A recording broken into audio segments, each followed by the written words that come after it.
Nosaltres creiem que el representant de les administracions és massa gran i moltes vegades cohibeixen els debats desinhibits que puguin fluir en nous temes, en nous arguments o nous punts de vista.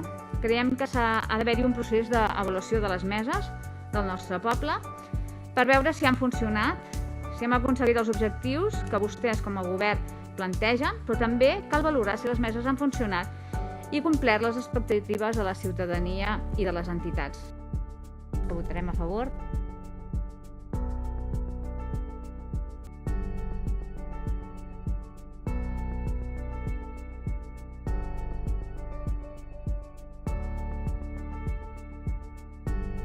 Esperem que a partir d'aquí puguem anar treballant per la regulació dels llocs de treball, per la valoració i adequar-los a la realitat i al mateix temps anar tancant el conveni col·lectiu que tant reclamen els treballadors de la casa i que fa anys que no està signat ni renovat.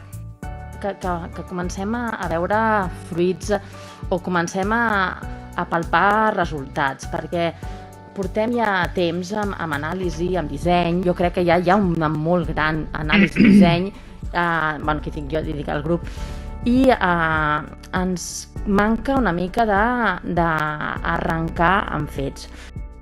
Alguna de les entitats esportives ens pregunta si continuem amb aquella data que ens va donar l'última mesa de l'esport, que va ser al juny, a principis de juny.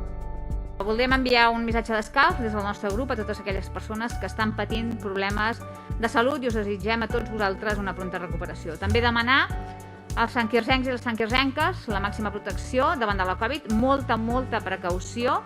Us demanem un últim esforç per poder donar un tomb a aquesta cinquena onada